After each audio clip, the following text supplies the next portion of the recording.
Tervist! Hetkel meil hakkab siis pihta üks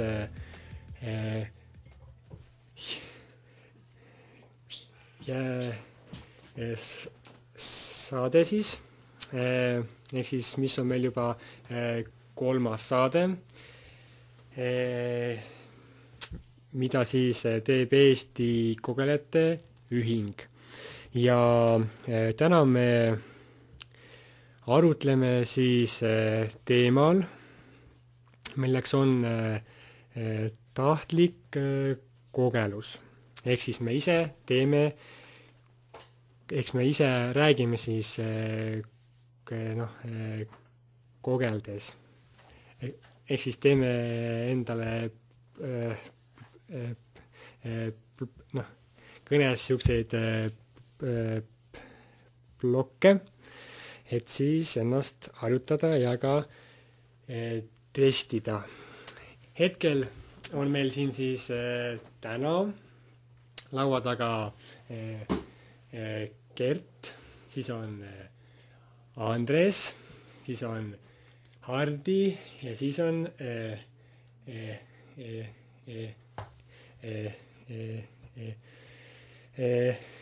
Lembit ja minu nimi on nagu ikka Raul. Ja siis anname kõigepealt sõna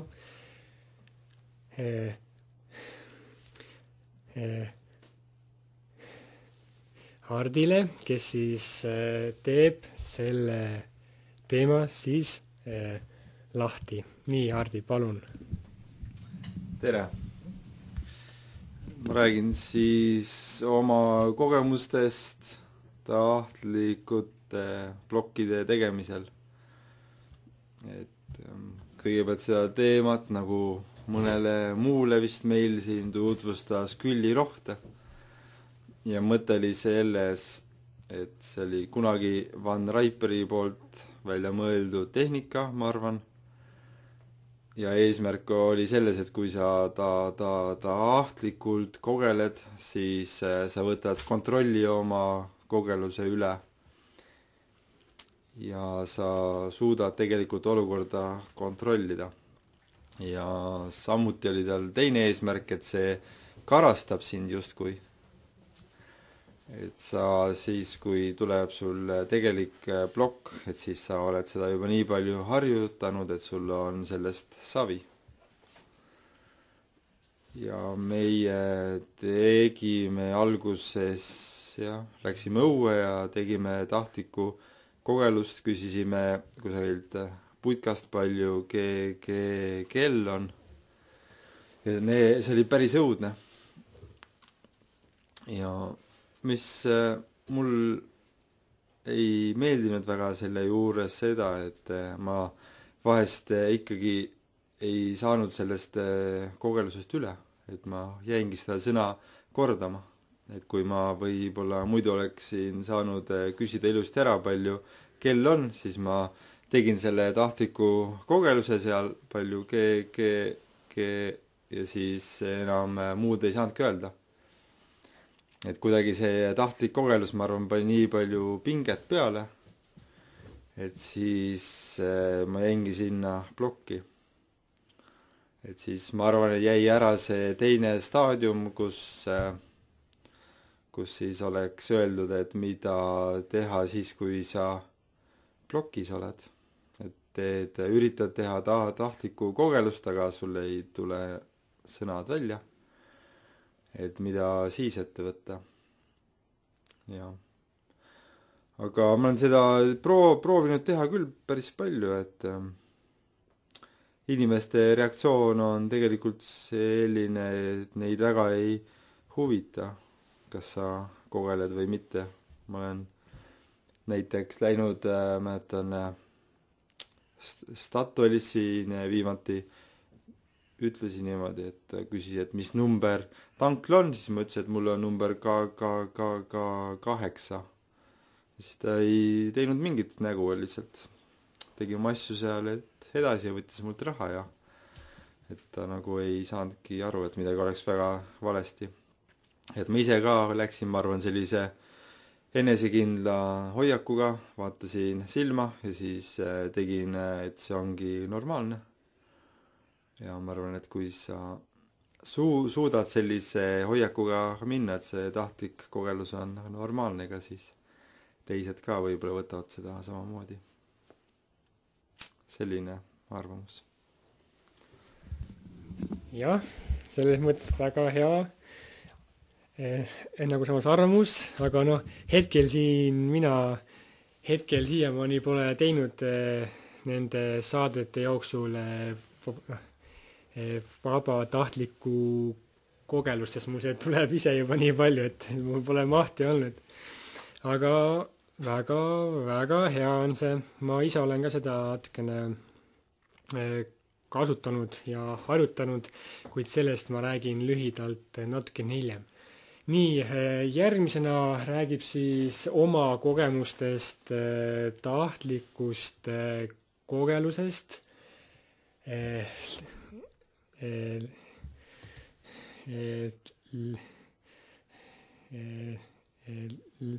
Lembit. Palun, Lembit. Tervist, mina olen Lembit. Ka mina olen küllirohu kasvandik, nii öelda. Mäletan väga selgelt, kui ma sinna kõneravi gruppi läksin, siis mu stressiseisund ja ärevus oli, ütleme, punases. Ja kui täpselt muidugi ma ei mäleta, aga see oli vist võib-olla 3.-4.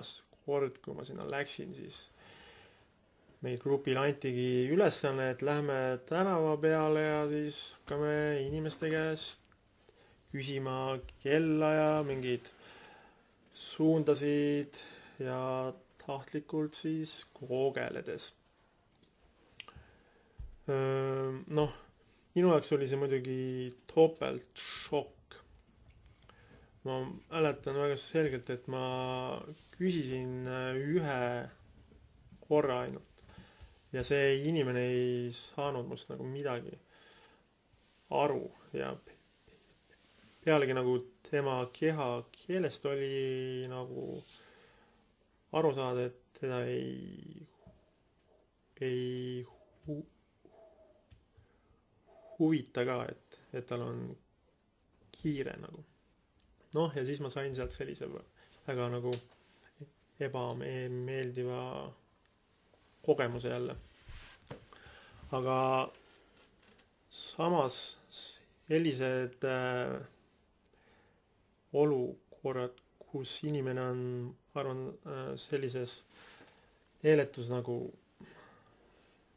askustes või just nagu läbi nende situatsioonide inimene just areneb nagu. Et hiljem juba ma pisut tegin ka iseseisvalt neid, aga need tahtlikud kogelused olid nagu pigem sellistes süütutes nagu situatsioonides, et ma ei üritanud nagu väga seda plokki esile kutsuda või aga ma sain siiski sealt mingisugust sellist enesekindlust nagu juurde või et. Aga nüüd viimastel aastatel nagu ma ei ole seda eriti, ma ütlen nagu ausalt, et ma ei olegi seda üldse aktiseerinud või et tead, pigem on mul selline psühholoogiline probleem mingite situatsioonidega veel. Jah. Nii palju siis Lembitult. Aitäh, Lembit. Väga meeldiv oli kuulata sinu arvamust ja sinu kogemusi sellel teemal.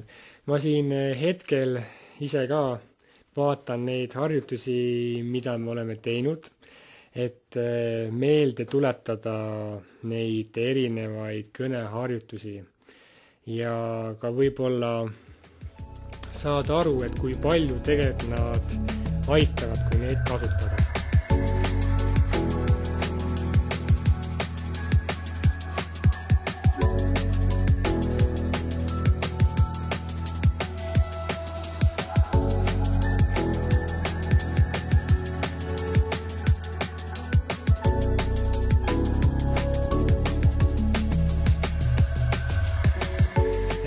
Järgnevalt soovime siis kuulda oma kogemusi ja arvamusi tahtlikul kogelusel. Ehk siis järgmine rääkija on Gert. Palun, Gert. Aitäh, Raul.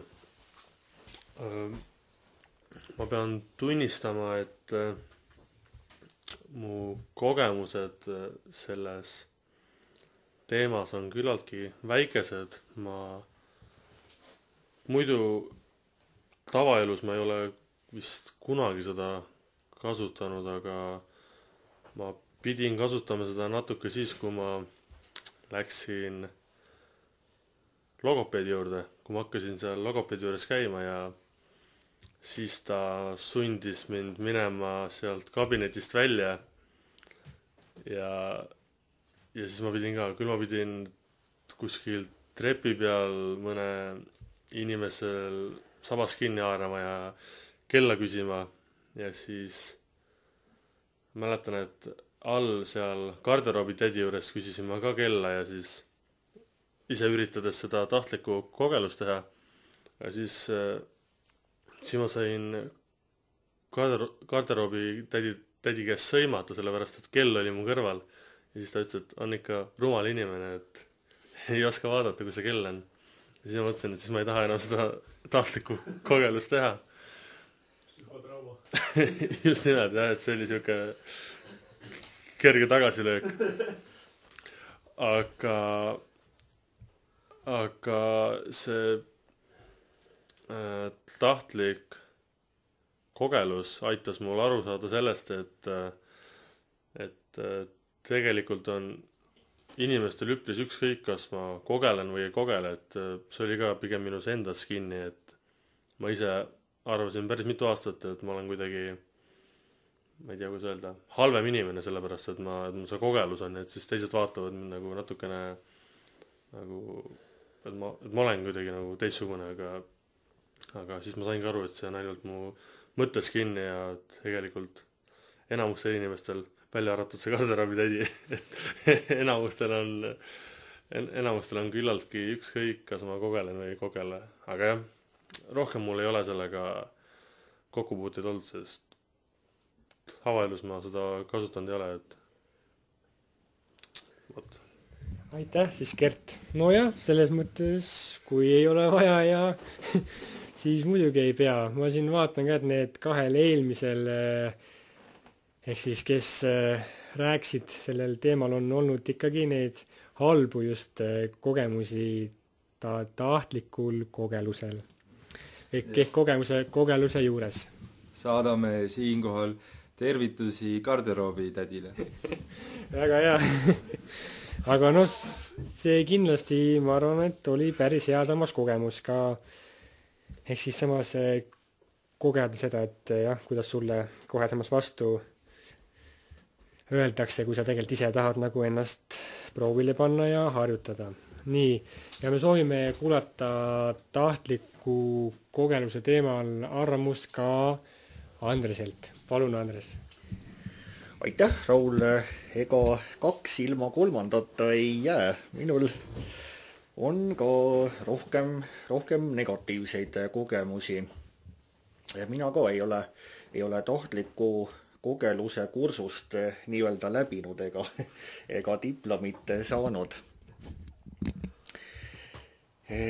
1993. aastal Taani logopeed Steen Fibiger tegi siin Eestis kogelusealaseid kursuseid, selliseid 1-2 päevalisi, olid ka pikemad. Ja nii kogelejatele kui ka logopeedidele. Ja siis ühe päeva teema oli see tahtlik kogelus. Me tegime neid samu asju, millest siin juttu oli ka. Ja mina võtsin seda asja nii tõsiselt, et see tahtlik kogelus muutus nädalaga umbes muutus tahtmatuks kogeluseks. Ja mul oli sel perioodil oli väga raske. Korraks nagu ei teadnudki, kuidas siis nüüd sellest välja pääseda. Aga jah, positiivne kogemus oli see, nagu Kerte nimetas, et sa näed kaasvestleja reaktsiooni, et noh, see kogelus ei ole nagu midagi sellist hullu või enneolematut, et noh, enamikul teistel inimestel on sügavalt savi, et noh, et kuidas sa räägid, peaasi, et sa noh, oma asja, mis sa tahad, saaksid kuidagi välja öelda, no eks ole ju ka meiegi eesmärk. Nii et mina ka paraku selles valdkonnas eriti hea näide ei ole. Ma ütlen ka, miks minu meelest nii-öelda normaalne rääkimine ja kogelemine, ütleti noh, see rääkimine kogelusega, need on teineteisest nii erinevad asjad. Minul on raske kogelusest sinna normaalsesse kõnesse tulla. Ma noh, pigem püüan seda normaalse kõnerada minna. Noh, see on lihtsalt selline minu isiklik kogemus. Minu tähelepanek. Aitäh siis, Andres. See oli väga siuke täitsa asjalik arvamus sellel teemal ja see paneb täitsa mõtlema. Kuid hea on ikkagi see, et nagu ma siin oleme kuulnud, et selle hea külg, tahtliku kogeluse hea külg on see, et sa näed, et sellel kogelusel ei ole nagu midagi hullu. Ehk nagu teised inimesed ei võta seda kui, ma ei tea, maailma lõppu või midagi sellist, et see on täiesti normaalne. Ja ongi väga õige, nagu ütles Andres, et eesmärk on ikkagi see, et me saame ise kuidagi enda arvamuse, oma mõtted välja öelda ja minu kogemus tahtliku kogeluse juures on ka tegelikult väga lühike, kuna hiljuti siin 1-2 tagasi siis ma tõsiselt mõtlesin selle peale, et sellest võib tõesti abi olla, kuna ma saan ise läbi elada siis neid enda situatsioone või neid blokke ja ma ise harjun iseendaga rohkem, et kui mul nüüd see tavakõnes tuleb, et siis ma ei karda ja ei lähe liigselt pingesse. Et täiesti normaalne, ma mõtlesin sama, et miks ma ei võiks siis kogu aeg kogeleda, kui ma nagunii kellega teisega rääkides kogelen. Et see on ju, ma ju tegelikult nagunii kogelen. Kuid muidugi hea mõte on see, et tõesti, et kui liiga palju seda harjutada, et siis võib-olla sa võtadki selle nagu endale külge, nagu Andres ütles, et see võib ka teistmoodi teha halba. Kuid kindlasti, ma arvan, ta avardab silmaringi, et sa siiralt teed tahtlikku kogelust, vaatad teisele inimesele otsa ja vaatad tema ehk siis